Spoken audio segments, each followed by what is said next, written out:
Welcome into another episode of Hot Takes and High Stakes. We are your hosts, Taylor and Austin. Today we dive into the NFC South, give our quick draft breakdowns, schedule analysis, and future bets. How you feeling looking into the NFC South? NFC South is going to be super competitive this year. This was a lot of fun to dive into. I'm excited to get into these teams. Started off with the Falcons. Falcons. First things first, I want to make it clear, it is never in history of football been good to have two left-handed quarterbacks. Ever has that been a smart decision. I feel like out of all left-handed quarterbacks in the history of the NFL, these are two of the most inconsistent and irrational quarterbacks we have out there as well. Which quarterback do you think starts week one? I think Tua is the more polished quarterback out of the two, which is saying something. But looking at the couple good weeks he did have in Miami, I mean, he was throwing for 320, 330 when Waddle and Hill were both healthy and doing well. He did play well. It's just you can't overcomplicate the offense for Tua. You can't make him do too much. You have to slowly allow him to roll on, and then he can take those big shots when they open up. Yeah, I don't care for Tua. I think you're right. Personally, I don't think that Michael Penix will beat him out, but I just hate watching Tua. I really like it's the flares kind of died off with him in my book. I mean, maybe this will be his rebirth. I don't think so. I really don't. I mean, looking back, I mean, in history, if you look at it, you have Mike Vick, Steve Young, maybe a couple other handful of left-handed quarterbacks that have really succeeded, but it really has not been a true defining champion as a left-handed quarterback. It doesn't work well. The ball spins different for receivers. It's hard to really work well for receivers, and obviously they can get better at it. They can learn. But I think Tua, the CTE is really kind of set in this past year and a half. All those concussions and everything's really caught up to him. I think he's the better starter, but he just makes some terrible decisions and throws 4 or 5 interceptions in a game. Yeah, that's exactly why I personally would like to see Michael Penix. Again, another injury-ridden quarterback, but he was so much fun to watch at Washington. He is a playmaker. I love watching him throw corner routes to the back of the end zone. He's super fun to watch. He also opened up Kyle Pitts, too. That was also a good thing to see, too. We didn't see that for the past couple of years, but we actually got to see rookie Kyle Pitts again, where he's stretching the seam. He's taking that top up over the middle, making that safety kind of give that double take, which is also opening up Drake London on the outside. It's kind of worked well, but I'm just worried if Tua's arm strength's going to be able to throw the ball downfield like Pitts and London need as well. Yeah, and that's the big thing that I was going to jump into was the Michael Pitts deal that he got. Certainly can have those seasons, but definitely overpaid Kyle Pitts for what we've seen from him. I think they like the way that he's trending. I think they see what he can do in the future, and that's exactly what they're investing in. See, I was excited for him coming out of Florida, just like every other football fan was, especially when he went top 5. He is athletic, he's strong, he's fast. But what quarterback has he really had throwing the ball? We had Lake for Matt Ryan.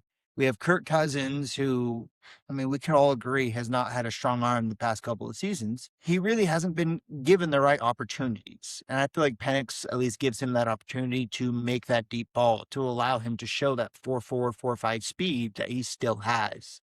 And plus that, 8-foot wingspan he's got?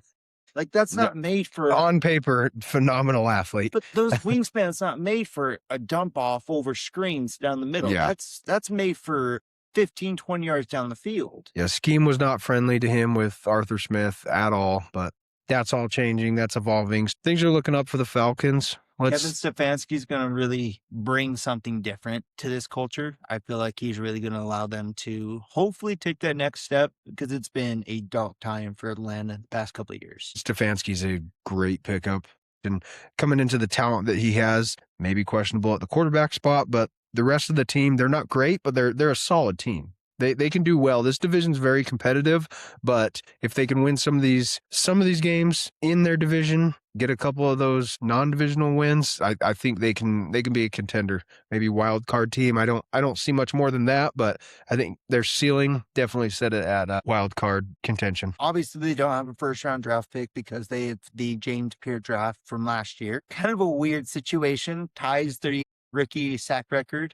and then gets arrested for ramming his car into his ex-girlfriend's car while she was trying to make it to the police to file a complaint against him. Kind of a wild story there. Hopefully he gets it all figured out. Such a talented player. It was well worth the draft last year. Hopefully this little hiccup doesn't define his career, because last year James Pierce was fun to watch. Yeah, absolutely worth giving up that first round pick as they did. So I'll give them all the credit in the world. Sometimes you're taking a major risk with that, trading next year's first round pick if that player doesn't pan out. But talent wise, no question there. Jumping into the first pick they had in the second round, 48th overall, Avion Terrell, cornerback out of Clemson. Possibly the best corner in the draft this year. Hands down, was a great snack. Not only is he going to be tied up with his brother AJ on the other side, which I think is a great story, being brothers, two corners on the team, but this kid was so strong handed, so fast, quick hips. He stuck to receivers like glue.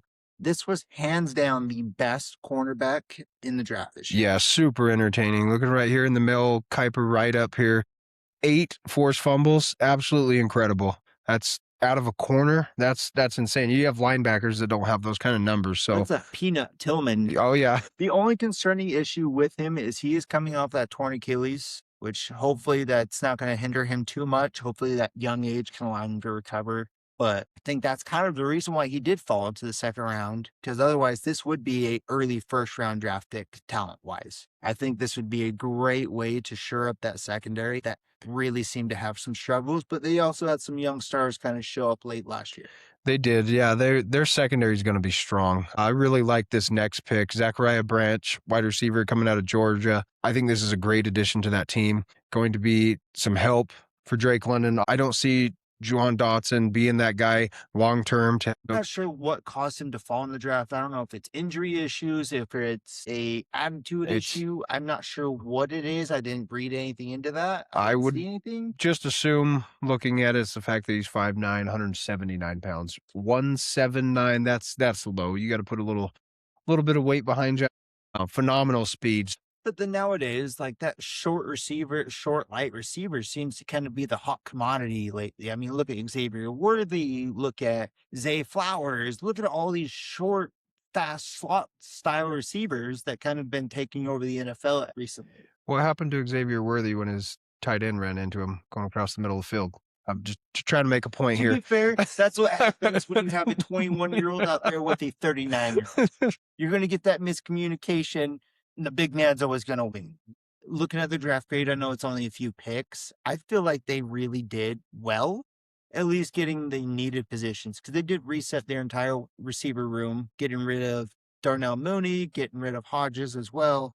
Kind of have a full reset. I feel like they did. Also, Ray McLeod. Yeah, they kind of did a full rebuild in that room, which I feel like was needed. Drake London was the only productive receiver in that whole room that would stay consistent, which disappoints me because Darnell Mooney was supposed to be so good.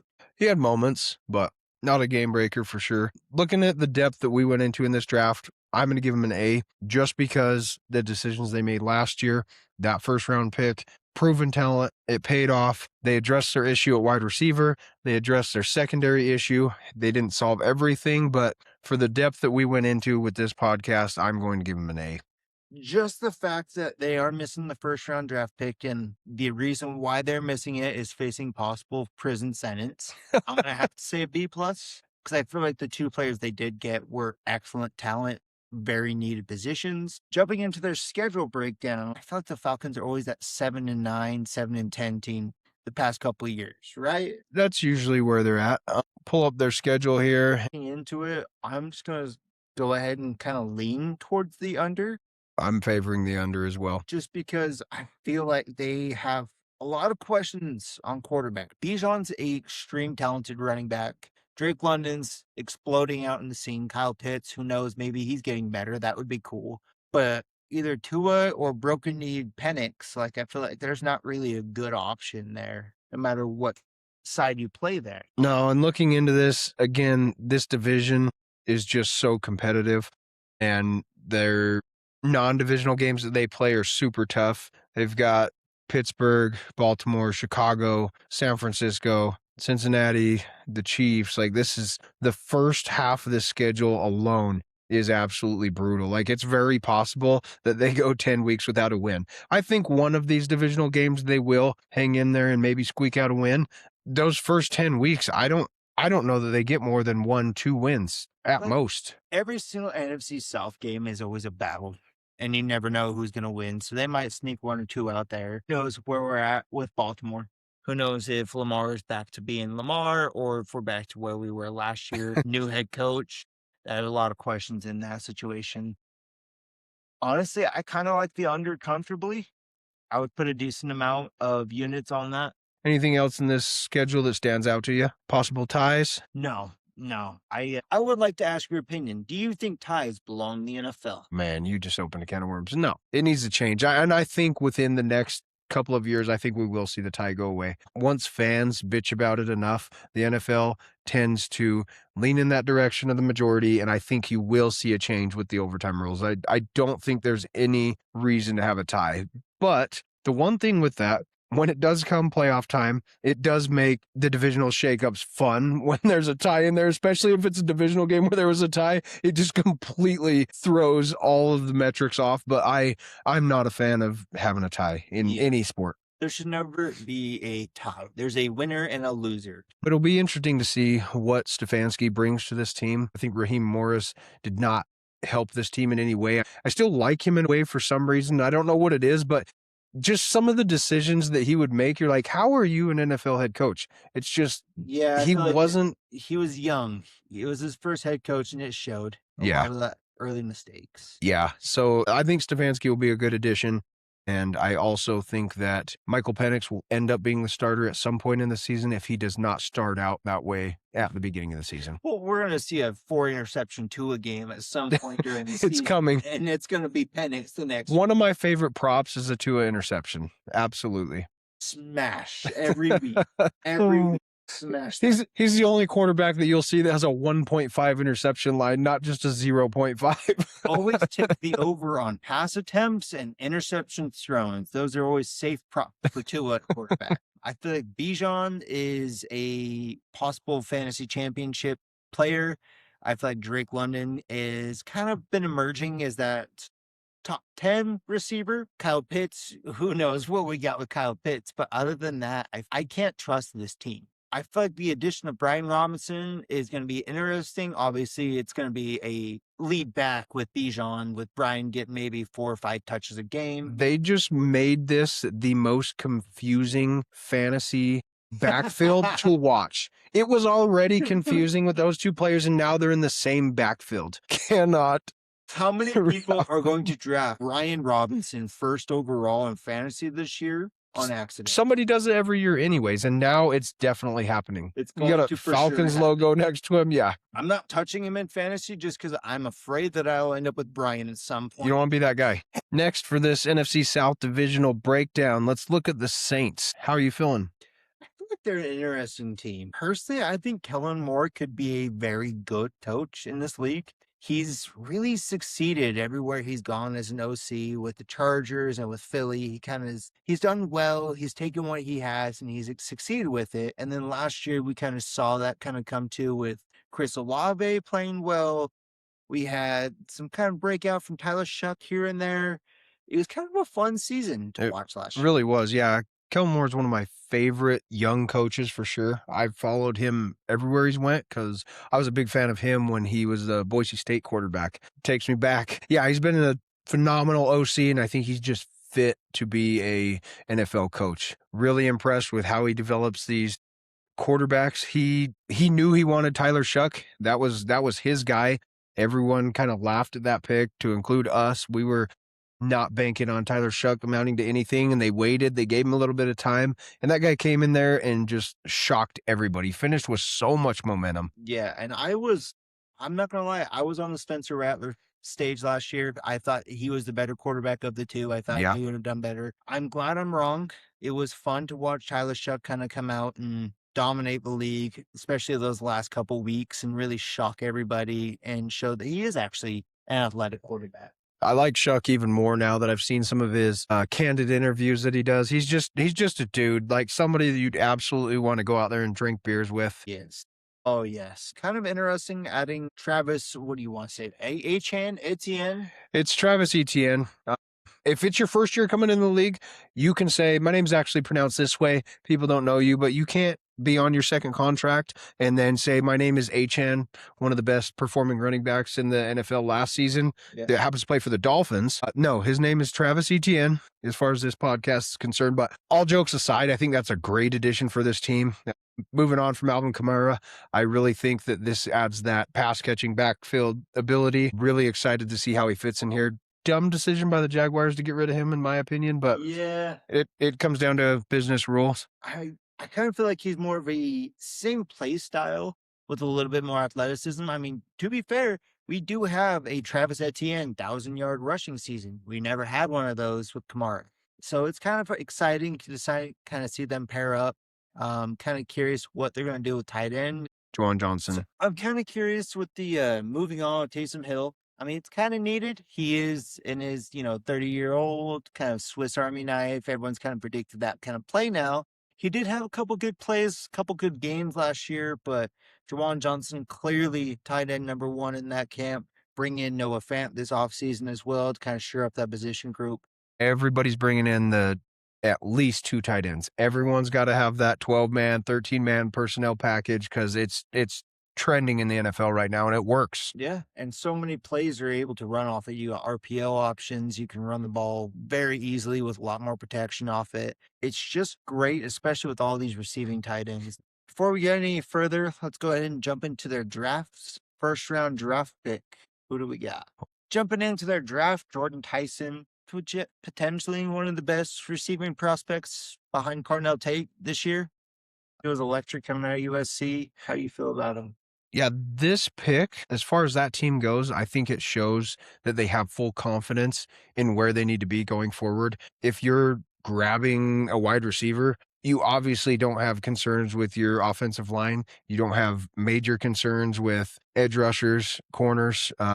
To me, I think that's saying that this team thinks that they're almost through the rebuild and that they're ready to get some playmakers. I think if they can keep Chris Olave on the field and pair him with Jordan Tyson, I absolutely think Jordan Tyson's going to be a starter out of the gate, and I think the two of them could do really well. If we can see Shuck continue to build on that momentum that he had going last season, I think this can be a very dominant offense. I do have a lot of questions on defense. I don't think their defense is going to be absolutely dominant, but I think this offense can keep them in a lot of games. My only concern looking at it, and this is just from the outside looking in, Jordan Tyson does have a lot of injury concerns coming out of college. That's also pairing him with Chris Olave, who we've all seen has those injury concerns in the league as well. That leaves a young quarterback without his top tier receivers potentially in key moments of the season, which, knock on wood, this isn't going to happen, but I'm worried that they're going to put too much on this kid's plate and they're going to allow Chris Olave, who's going to have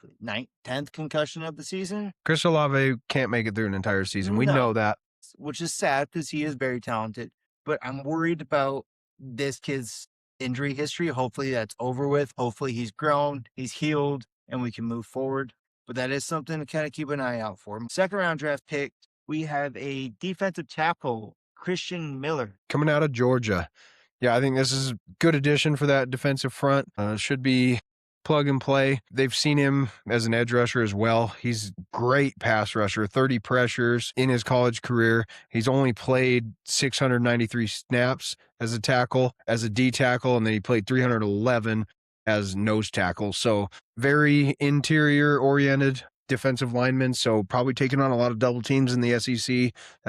I don't think those are bad statistics. I think there's a lot of upside for this guy, and I think he'll be ready to fit right into the NFL. A defensive tackle out of Georgia, that's always that safe, comfortable pick that you can get.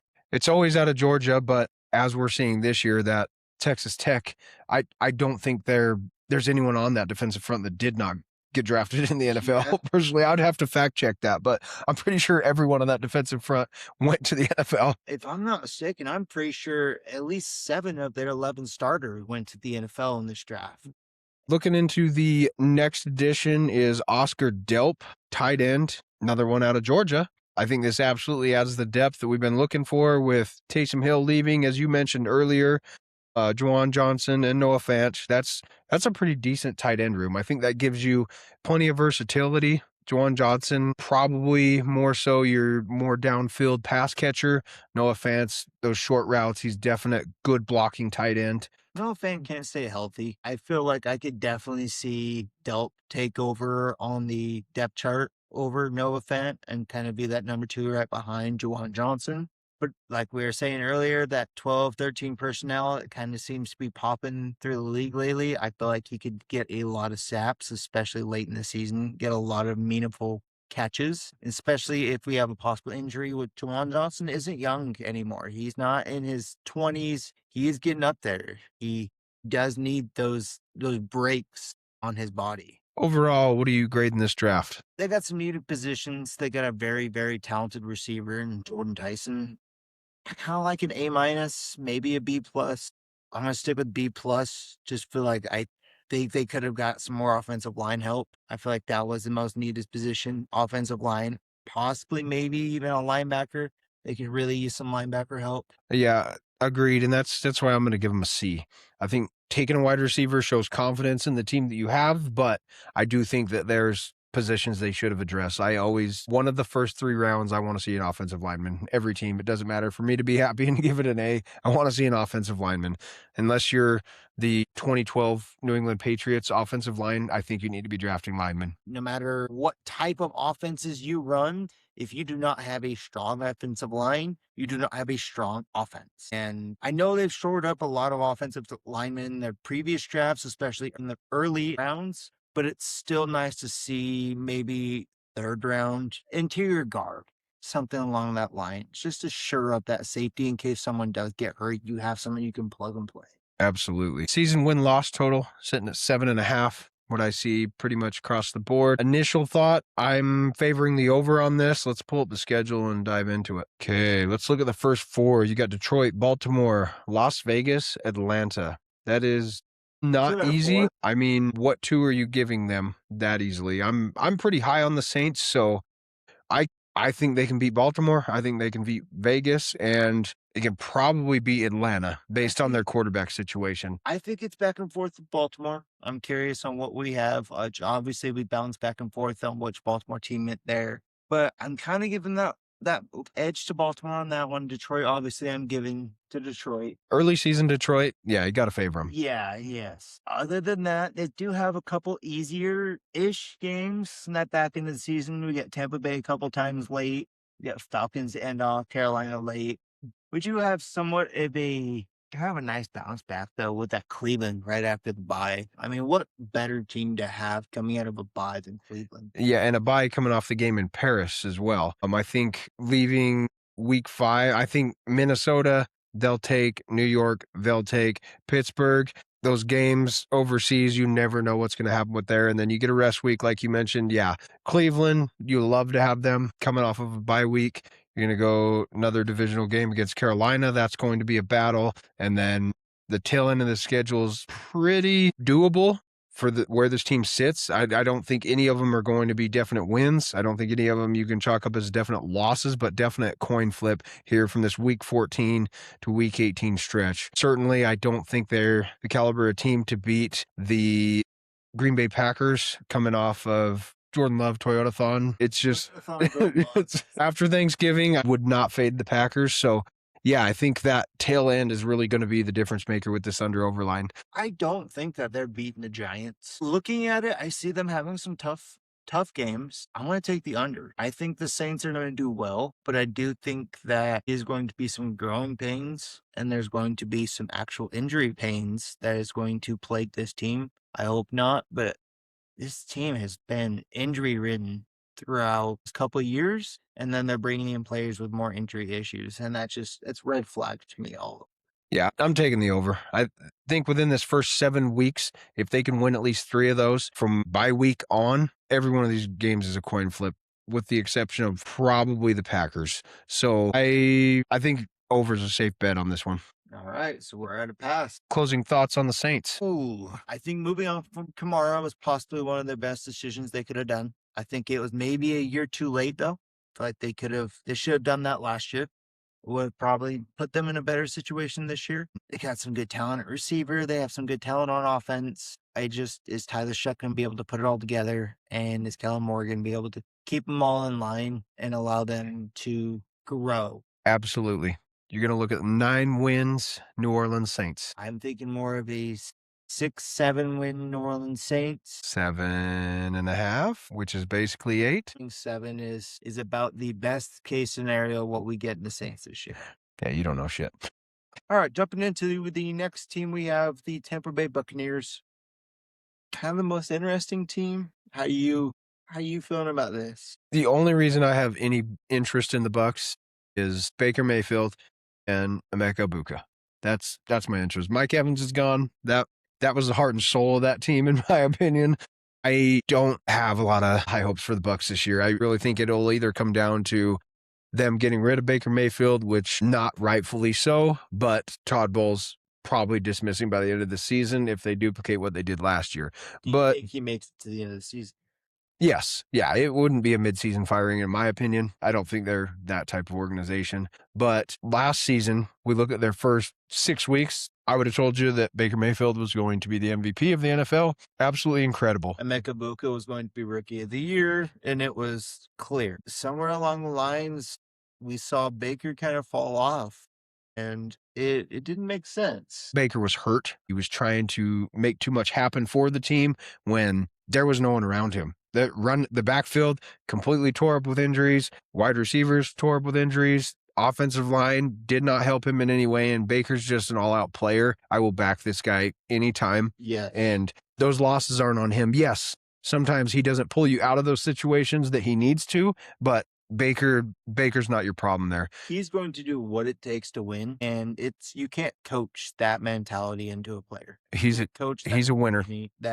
That drive, that grind to be the best, do what it takes to put your team on your back. There were several plays last year where it was several fourth downs that he would just put the ball in his hands and get that 8-9 yards, pick up the first down, and keep the drive alive. Absolutely. Sacrifice every limb, everything that he has just to get a first down, which some people argue isn't smart play, but he wants to win football games, and I'm all for it. I will back a guy like that anytime. Unfortunately for Baker, bringing in another offensive coordinator for him to try to learn a new system, Zach Robinson coming in from the Falcons. I don't have a lot of high hopes for this guy, just considering where he's coming from. Nothing against him, but we'll see what happens. How many OCs is this guy going to go? This is 4th, 5th, I would think, for a full season.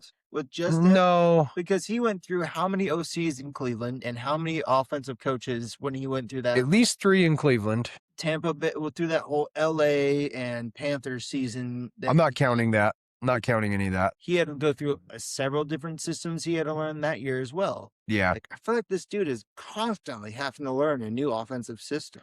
Yeah, could be off on those numbers, but yeah, way too many OCs for him to get used to. Another big issue with the Bucks is they're giving up 400 plus yards multiple games defensively last season. Defense did not do them any favors. They put them in must-score situations, and that's what leads to what we just discussed with Baker having to go make those plays. Okay, this is what I really like about their draft. Round 1, Ruben Bain. I would imagine 2 months leading up to the draft, they didn't expect this guy to be there at pick 15. No. This was supposed to be a first-round pick, off-field questions with this guy, but absolutely one of the most talented pass rushers that's coming into the NFL. Did you watch the draft by chance? When yes. He did that whole hat celebration with every single. He grabbed that shit and kept walking. I am putting my money down on all defensive business. Rookie of the Year. All business. This man is there to dominate. He is overlooked, and he watched 14 players go that he felt like did not need to go before him. This man will be a force. Ruben Bain is already terrifying, but now Ruben Bain with a chip on his shoulder, and to show all those teams that he was there at 15 is a blessing in disguise for everybody, including Ruben. I feel like he is in a system where a team will love him. They will give him everything they need. Look at Villa, who has been a staple in that franchise, and it's all it takes is a couple good years. Yeah, it sounds like Mel Kiper's not too high on him being a starter, but I think he absolutely will be a starter, in my opinion. Moving on from him, I don't think we need to talk about Ruben Bain that much. Everyone knows him. He was probably going to be a top 3 pick Was in the probably gonna draft, be the but number 1 pick if got you him at asked us last year. jumping into pick number 2, Josiah Trotter, linebacker out of Missouri. Me personally, I've loved this linebacker class through this entire draft. As far as the 46th pick, I don't think this was the best option as far as that available talent goes. 6'2", 237 pounds. Really quick linebacker, but I'm not sold on him. He's questionable in pass coverage. I just think there was so much more available talent at the linebacker position that we saw even going late into the third round that I don't see the reach for this guy personally, but hopefully it proves me wrong. I did like the speed coming out of it. I feel like that kind of is factoring into where the NFL is kind of moving nowadays, where it's a lot more of a fast pace, high speed kind of a play system. But you have to be able to cover. But they could always teach that. That's always a technique that they could always teach. It may take a year or two, but they could always teach that, especially with a round 2 pick. They have a little bit of time to develop it. You can't teach that speed. You can't teach those instincts that this man has constantly had throughout his career in Missouri. Bringing him in as a developmental player with Anzalone edition coming in. Beautiful hair. Let's just take a minute and recognize that hair, first of all. The jawline of a last Oh, episode, we talked about the great hair of Trevor Lawrence. Alex Anzalone's right there with the second best hair in the NFL. but yeah, not my absolute favorite pick. I do think he can be developmental, like you were saying, very quick, great genetics. He's not as big as I would like to see for a linebacker, but as you just stated, the league's trending that way. So maybe they can develop him and get a player out of him. I do, though, like the pairing with Anzalone. Anzalone is not known for being the most superb athletic beast on the field, but he makes up for it with his intelligence and with his preparation moving into every single week. He knows what's going into it. He knows what he has to expect and what to look out for, what schemes to run into. With this kid being able to have that mentor with him to allow him to break down the schemes, he already has the speed and the talent behind it. If you can just move over that intelligence, you could have a very, very great field general for the next couple of years to come. All right, jumping into their third pick, Ted Hurst, wide receiver out of Georgia State. Extremely quick wide receiver, running 4'4", 6'3", 206 pounds. 40 time, doesn't matter to me. Wide receiver, I know everyone wants the absolute fastest wide receiver, but for me, it's change of direction. It doesn't matter how fast you can run a straight line. Anyone can cover you on a straight line in the NFL. But 11-3 broad jump, I really like that. I'm not sure this team needed another wide receiver, but with this guy sitting there in the third round, I can't really knock him for taking it. I think that's a great addition to that team. Yeah, very competitive coming in this wide receiver room for sure.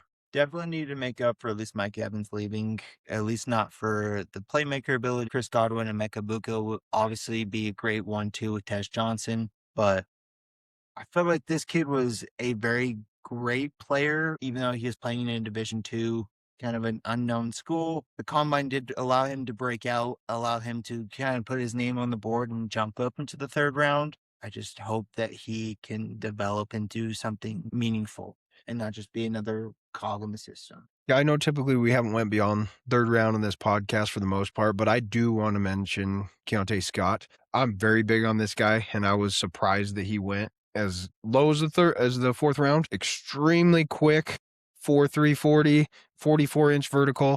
And he's only 5'11", 193 pounds, but I think that's absolutely perfect for a slot corner. I think he will fit right into that role. I also think he has the ability to play safety if needed.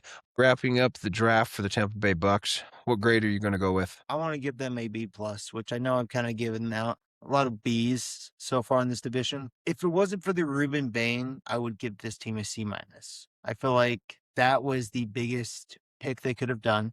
It was the best pick they could have done. There's no other player that they could have dreamed of to help their team right now and win right now. Not at pick 15.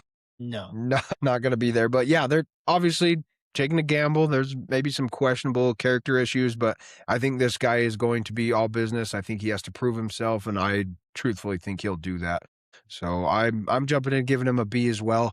I think they were great. Like I said, I don't think they needed a wide receiver personally that high in the draft, but with that talent sitting there, I think you kind of have to jump in and take that. So before we jump ahead, I'm kind of just, what were we thinking not picking an offensive lineman? Again, I know we kind of beating the dead horse here. Another not picking an offensive lineman in the first couple rounds, but this is coming off a season where we lost a lot of offensive line to injury. Didn't really have our full offensive line starters until about week 12, week 13, before we had our full true starters together again. And by then, Baker was beat to shit. Offensive receivers were beat to shit, like you mentioned earlier. There was no point. Why are we not picking up young players that we can plug and play when the injuries do happen? Because injuries happen. This is the NFL, especially in the offensive line where you have a car crash every single play. You need to have that someone to fill that void. Not picking up someone that you've shown last year you needed is just a fault to the GM, a fault to the team, and I feel like it's going to bite their ass again like it did last year. Win-loss total sitting at 8.5 for this team. Absolutely, I do not see them going over 8.5 wins. I think this is going to lead to the departure of Todd Bowles. At least I hope it does, because I do not want to see Baker rehomed yet again. No, and he needs to be in Tampa. He belongs in Tampa. They've loved him there. He fits there. Todd Bowles has been kind of intermediate, wishy-washy within the community and within the fans. I feel like under is a comfortable bet, which sucks. I like to see Baker in the playoffs. It's a different dog.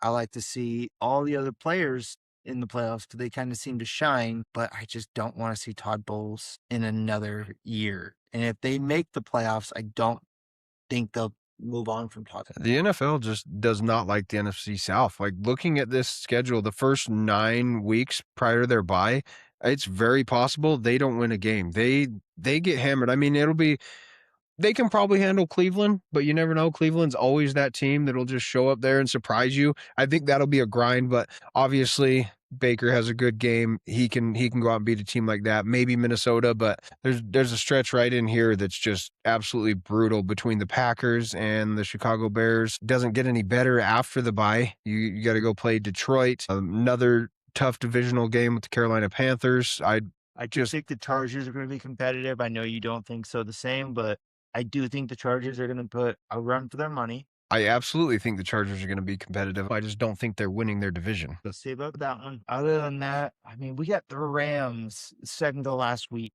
That's going to be a slaughter for this team. And that's going to be bad. That's going to be real bad. We got Myles Garrett for the Rams now. Poor Baker is going to be running for his life while he has his third string offensive lineman trying to protect his blind side. Overall, I think under, safe bet. Do you think Todd Bowles is the first coach fired this year?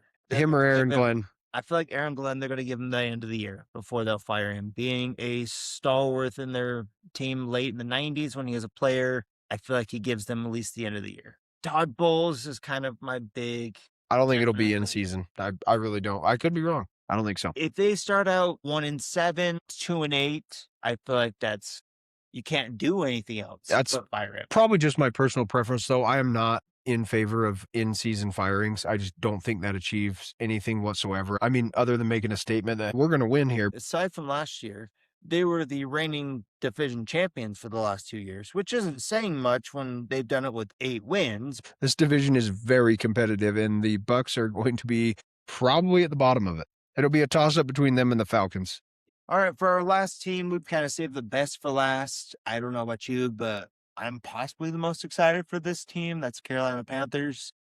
Previous champions, I had to wear a corn dog costume last year and play a whole round of golf because I thought that they were going to be dominant when they weren't, but they pulled it together for you, but you were overhyped for week 1. Yeah, that's okay. I definitely said that. We all make bad bets. Bryce Young really stepped up last year. He really showed that he could develop into something, and I'm excited to see how he grows into this year. Super excited for this team. We've got the Jalen Phillips edition coming over from the Eagles, but the main point with the Panthers that I think everyone needs to take into consideration, they lost to the Rams by 3 points in that playoff game. And they almost had them several times. Couple plays away from advancing against the Rams. That's, I think, giving them extreme momentum moving into this season. Adding on to year 2 of Tedero McMillan, I think is going to be awesome. Maybe we get a jump from Xavier Legette.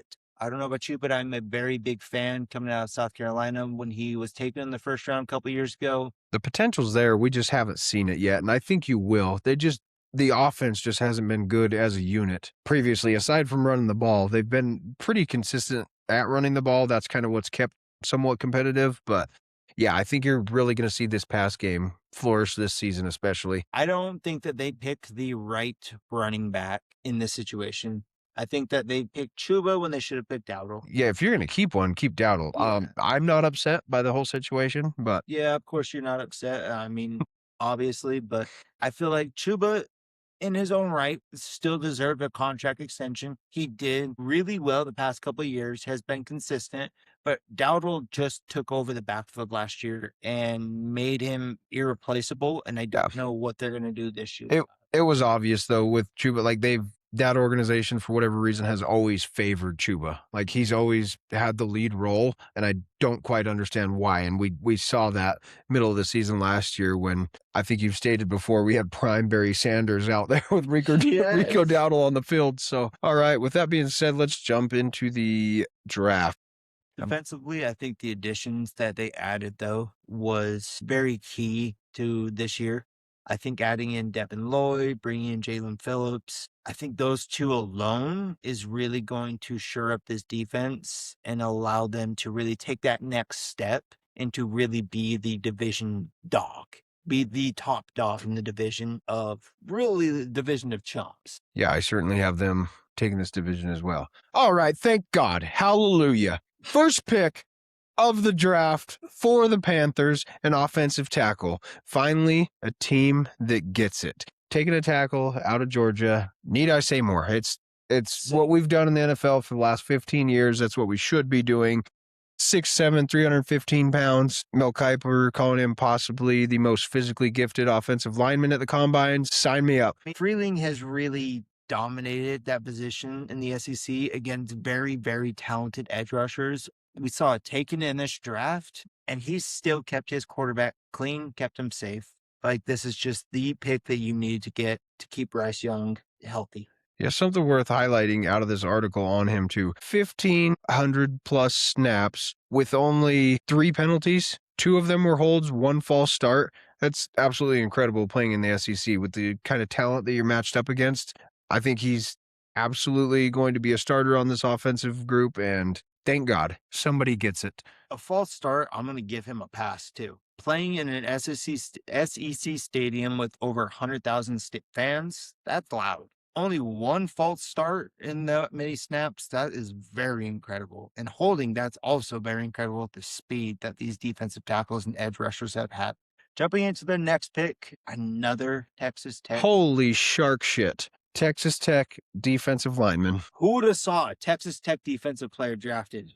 Can we really call him a nose tackle anymore? Like, how often do you see someone actually play a nose tackle? I mean, obviously he's built to be a interior defensive lineman. I don't think we'll see a lot of utilization as a nose tackle. I think that's kind of gone away from the NFL aside from maybe the goal line situations. But yeah, this is a great addition for that team. 33 and a half tackles for a loss.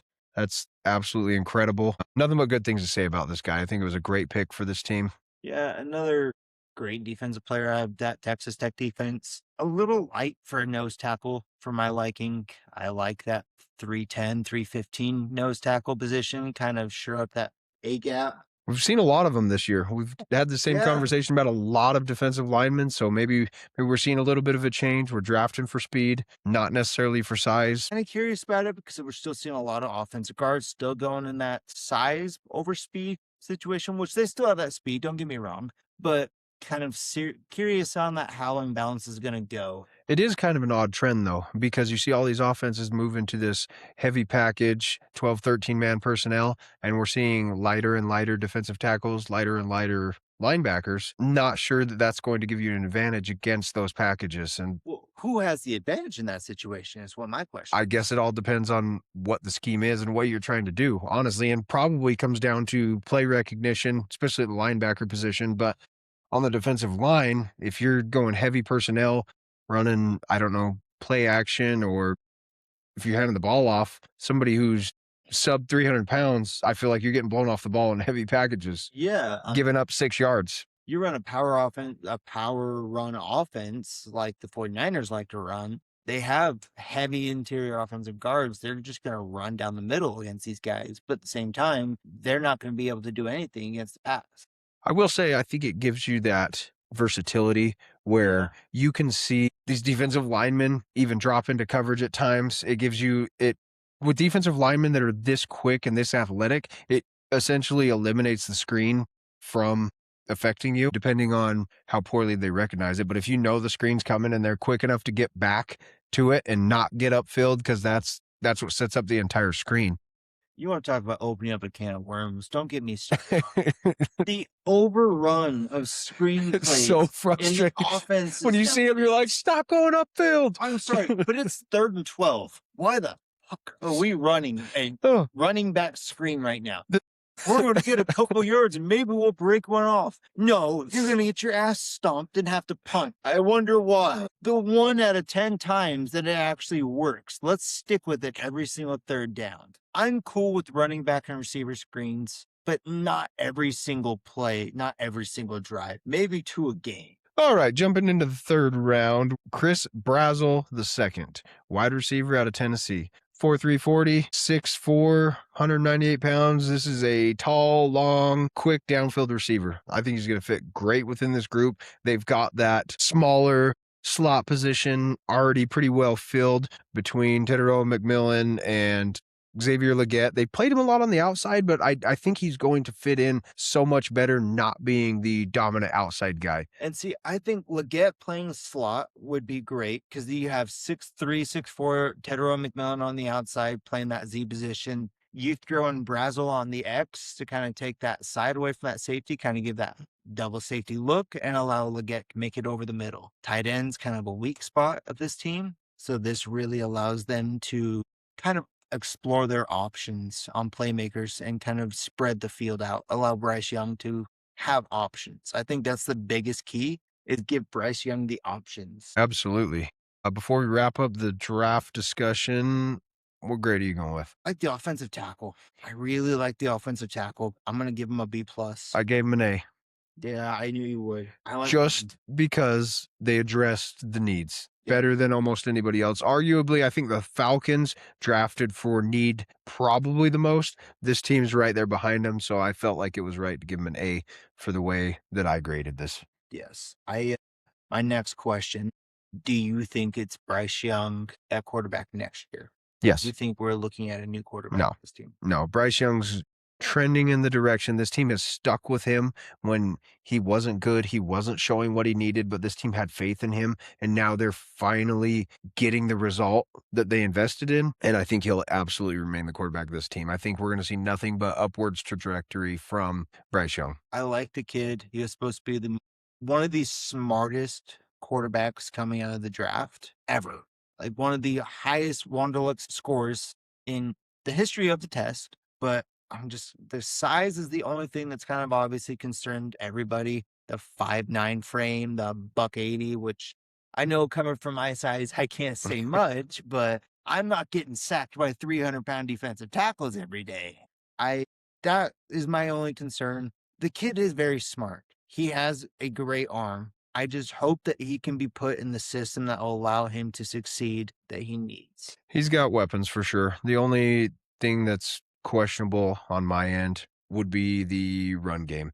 I don't know that they have anyone in that backfield that I absolutely love for this team. Trevor Etienne could be a good running back. He had a lot of good seasons at Georgia. Coming out of college, he had some potential. There is also Jonathan Brooks, who at Florida State was amazing running back, but he just keeps getting decimated with these ACL injuries. And if it wasn't for those injuries, he would be obviously a top 2 or top 3 round pick, but Yeah. his injuries have really kind of derailed his career so far. I hope he can turn it around. Yeah, that's a really good point. I kind of forgot about him, but I feel like this is the backfield of high expectation and underperformers. Chuba, I've never been big on. He's got a lot of potential, but he's just a good game. he's just not great. And the same thing with ETN. He's very good at moments, but he's not that back that you can consistently depend on. So I think you've got two backs that are great at moments, but you can't consistently depend on them. I know that you can't just bring in a Saquon, Jahmyr Gibbs, Bijan. You just Hey, can't do that. we got Behave Wish.com yourself. Saquon at AJ Dillon. Not even So close. Quadzilla 2.0, thank you very much, is on the roster. There's a lot of overlook. Maybe Etienne, maybe Brooks, maybe it is Chuba. One of these guys is going to take the reins of that backfield and run with it, just like Rico did last year. And I'm hoping it's Jonathan Brooks. Fingers crossed after taking that year off from injury, because he was fun to watch. But if that's the biggest question, is if they can get the run game developed. Run game. That'll take a lot off of Bryce Young and having to force those throws downfield, which they've got playmakers downfield, but I think we've hammered on that offense enough. Let's jump into their win-loss total. Most places I'm seeing 6.5, 7, and initially with all this momentum that they have, I'm going, oh, hammer the over on this one. That's my first thought.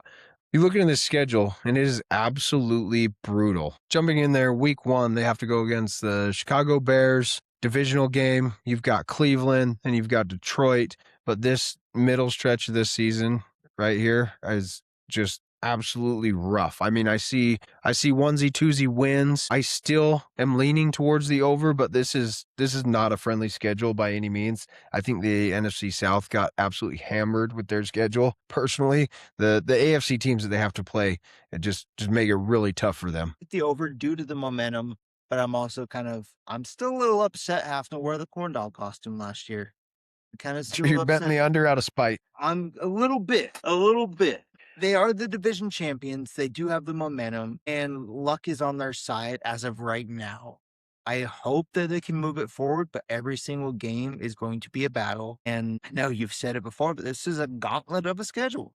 This is a very, very tough stretch that they're going to have to go through, and it's going to really test their maturity that Bryce Young has gotten over the past couple of years and the development of their receivers, their offensive line, and the defensive players that they brought in to shore them up. Yeah, safe bet.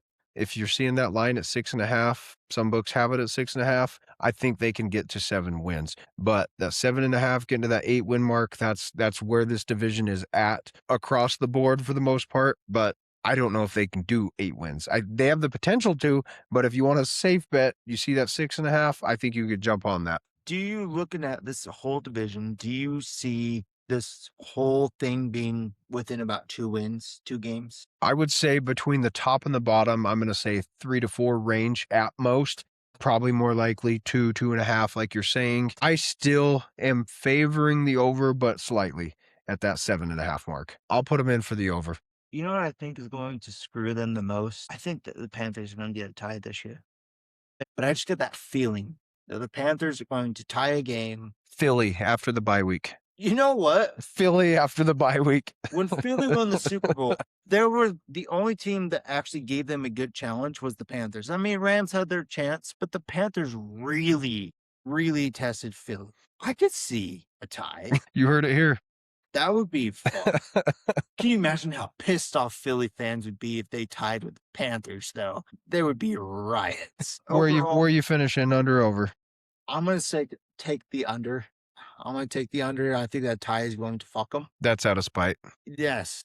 50% is out of spite, but I do think there's a lot of potential. I think this is the funnest team. I do think the quarterback is going to hold them up, though. I know your issues with the run game, but I think the run game is going to save this team from the horrible passing game that they're going to have. Thank you for joining us on Hot Takes and High Stakes, brought to you by Press Coverage Sports Media. This has been your NFC South Rundown. Have a good weekend.